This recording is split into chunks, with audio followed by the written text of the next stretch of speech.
Chapter 1. Nobody move. This is a hold-up. Those words woke David Nathaniel Ryder III from a deep sleep. As he opened his eyes, he saw two men with bandanas covering the lower parts of their faces. Each had a 6-gun pointed at one side or the other of the train car Nathan and his fellow travelers occupied. Now this'll all be over in a minute if no one tries to play hero. I want you to take any weapons you have on you and put them in the bag my partner is coming around with. Then take everything of value that you have and place it in this bag. Just do as you're told, and we'll all get out of this without a problem. The shorter of the two began to walk up the aisle collecting weapons from the men in the passenger car. When he got to Nathan, he stopped. Come on, gambler. I know you have a gun somewhere. It's either in an arm holster or a hidey on your arm. Nathan held up his Bible. I believe you are mistaken, sir. I am not a gambler. I am a minister of the gospel, on my way to the New Mexico Territory to work on a circuit. If you're one of those Bible-thumping preachers, why are you dressed all fancy like a gambler? I weren't born yesterday, mister. I may not be a churchgoer, but I've seen a few preachers, and they dress plain and simple. Who you trying to fool? Now hand over your piece. The outlaw thrust the gunny sack at Nathan. I assure you, I am indeed a preacher. These are the clothes I left New York in. I have not yet had a chance to change my attire into something more Western. You assure me, do you? You talk like one of those rich businessmen from New York. Maybe you're carrying a lot of money. The taller outlaw noticed the commotion. What's the hold-up, Shorty? This here fella claims to have no weapon. He dresses like a gambler or fancy businessman, but he says he's a preacher headed for the territory. I think he's a lying, Slim. The taller outlaw, called Slim, stepped closer and looked Nathan up and down. Well, Shorty, I agree. He don't much look like a preacher. What's your name, preacher? David Nathaniel Ryder III. That name sounds familiar to me. I think I heard about a rich preacher in New York named Ryder. Now it was Nathan's turn to sigh. He had hoped not to have to admit to being the son of the most prominent preacher in New York. That would be my father. Shorty, he really is a preacher. He don't have a weapon on him, but I bet he is loaded with cash. How about it, preacher? Don't your Bible say something about giving to the poor? I think you should hand over your money to us poor men right now. Slim held out his gunny sack while pointing his gun straight at Nathan's face. Nathan reached into his jacket pocket and pulled out a money pouch filled with gold and double eagles. He opened the pouch and showed the contents to the outlaws. This is all the money I have in my pockets. I will give it to you under one condition. You take it and leave all these other people alone. After all, this is more money than you will probably get from all of them combined. Slim looked Nathan in the eye and laughed. I don't think you understand the situation here, preacher. I'm in charge, not you. Now put that money bag in my sack and sit down before I put a bullet in your noggin. Nathan thought about it for a minute. He knew that with the training his grandfather had given him, he could defeat these two.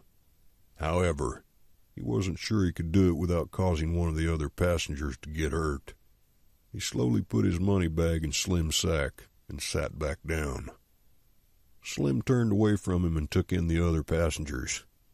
Well, the good preacher has made his contribution to our poor box today.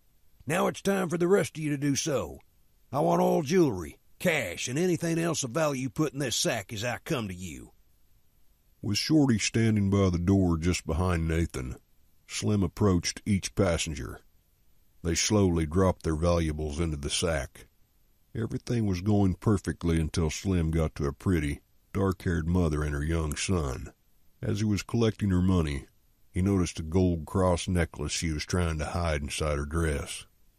Lady, I said all your valuables. Now give me that necklace.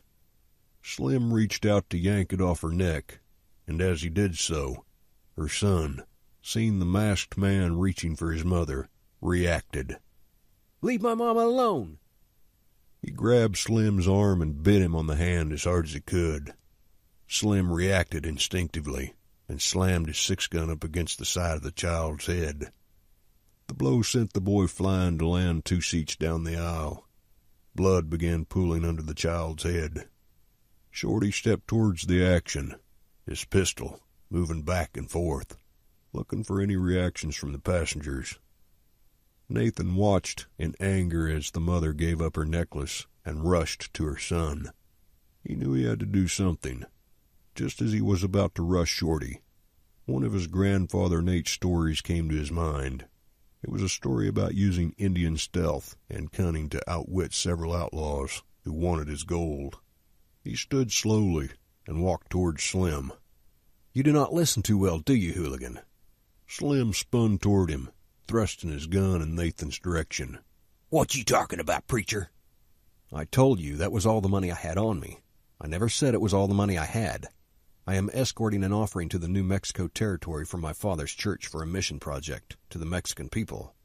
Why don't you and your companion come with me, collect that strongbox, and leave these people alone?" Nathan motioned towards the baggage car behind him. Slim, greed shining in his eyes, motioned to Shorty. "Well, Shorty, since the Eastern preacher's so willing to part with his cash, why don't you just take him to the baggage car and empty that strongbox of its contents?" Shorty motioned for Nathan to proceed to the baggage car. Neither outlaw saw the smile that played across Nathan's face as he walked calmly out of the passenger car. No sooner had he entered the baggage car than Nathan dropped down on all fours and swept Shorty's legs out from under him. As the man fell, Nathan stood and used his right hand to knock the outlaw's gun from his fingers. With a powerful left uppercut, Nathan knocked Shorty unconscious. Nathan dragged him farther into the baggage car, grabbed some of the rope netting that secured the passengers' bags, and tied the outlaw so he wouldn't move.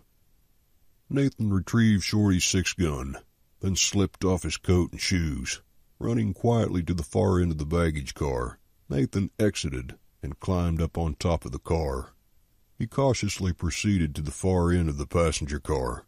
He dropped as stealthily as an Indian down between the cars to the entrance to the passenger section. He silently opened the door and rushed Slim, but the sound of his stalking feet padding on the ground must have reached the outlaw. Slim turned straight into the flying fist of the young preacher. His feet flew off the floor and he landed hard on his back. The 6-gun in his hand discharged harmlessly into the ceiling. Before he could bring it back to bear on his attacker, Nathan wrenched it from his grasp and smashed the grip down between Slim's eyes, rendering him senseless. Nathan handed the gun to the conductor and informed him of the other outlaw tied up in the baggage car. He proceeded toward the place where the mother held her child's head in her lap. Another male passenger turned to him and whispered, "Preacher, I'm a doctor. I've done all I can, but that little boy isn't going to make it." Nathan dropped to his knees beside the child and did the only thing he knew to do. He placed a hand on the child's forehead. "Oh God, we cry out for mercy and healing for this child." As the astonished passengers watched, the bleeding stopped, and the knot on the side of the boy's head slowly shrank. The child's breathing became less labored. Nathan thanked God aloud for his healing touch and smiled at the mother. She just nodded her head and continued to love on her child. Nathan stood and announced to the doctor, "Sometimes, doctor, you just have to appeal to the greatest physician to do what only he can." He turned to help the conductor drag the stunned outlaw to where his companion was tied up. Returning to his seat, he settled in to await the next stop and a lawman.